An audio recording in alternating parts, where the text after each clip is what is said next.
मुझे कांग्रेस से लड़ाई नहीं करनी, मुझे दो बातें रखनी है। यहाँ तो मैंने कांग्रेस प्रवक्ता को सुना, उनका ओपनिंग स्टेटमेंट था कि दंगा करने वाले चाहे कोई भी हो, चाहे राइट विंग हो, चाहे एसडीपीआई वाले हो, दोनों ही अरेस्ट होने चाहिए।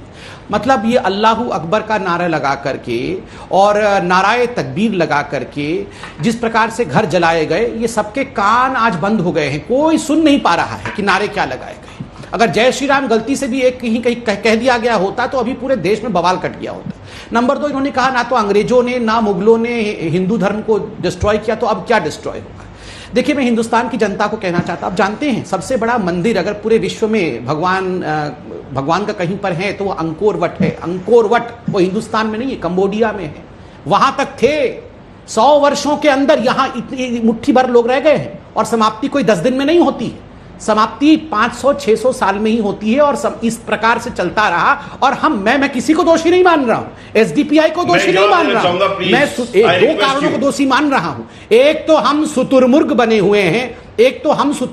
हुए हैं, दूसरा हमारे घर के जयचंद, कुछ जयचंद यहां बैठे, हमारे घर के जयचंदों ने हमारे घर को लूटा है, हमारे घर के जयचंदों ने हमारे घर को लूटा है। अरे नाम लेने में शर्म कर रहे हैं, वो घर जला रहे हैं और यहां जयचंद नाम तक नहीं ले पा रहे हैं। अरे टीका लगाने से कोई सच्चा हिंदू नहीं बन जाता है। टीका लगाना है ना तो दिल में लगा टीका, दिल में लगा टीका, और कहो किसने घर जलाया है, हिम्मत है तो कहो किसने घर जलाया है। अरे भैया, जयचंदो मुंह से नाम नहीं निकल रहा है। मैं जवाब देना विधायक का भतीजा आपकी पार्टी का कार्यकर्ता है कि नहीं है? यहाँ संघ वालों ने घर चलाया। विधायक का भतीजा आपकी पार्टी का कार्यकर्ता है कि नहीं है? जिसने पोस्ट लिखा वो आपकी पार्टी का है कि नहीं है? चलिए मैं बताता हूँ, चलिए मैं जवाब देता हूँ। चलिए, पहली बात तो है मुझे पता नहीं वो हमारा नहीं, मैं बिल्कुल इसका होमवर्क नहीं करके आया।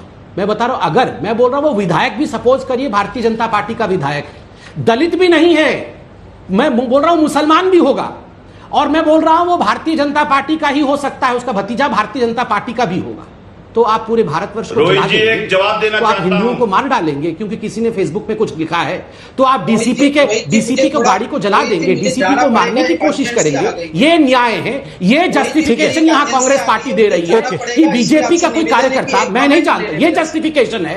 तो हमारे घरों को आप जलाएंगे, ये जस्टिफिकेशन है।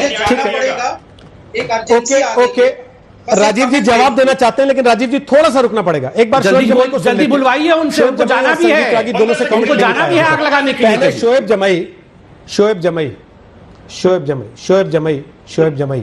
जमई बहुत देर से हाथ उठाए आप। कल हाथ उठाया आपने एक बार भी जब वहां आग लगा रहे थे लोग, कहा कि रुक जाओ, मैं शोएब जमई बोल रहा हूं, मीडिया कोऑर्डिनेटर बन के घूमता था मैं सीए एनआरसी के आंदोलन के दौरान, मेरे कहने से रुक जाओ, आग मत लगाओ शहर भर में, या फेसबुक पोस्ट का जवाब शहर में आग लगाने से होता है?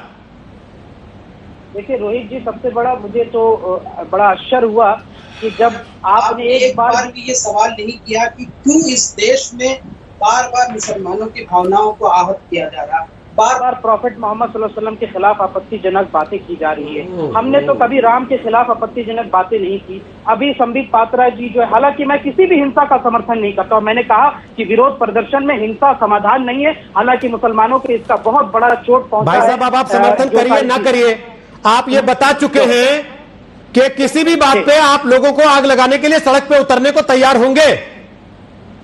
नहीं, आपको आगे कहने की जरूरत ही नहीं है, आपने उतने में ही बता दिया है।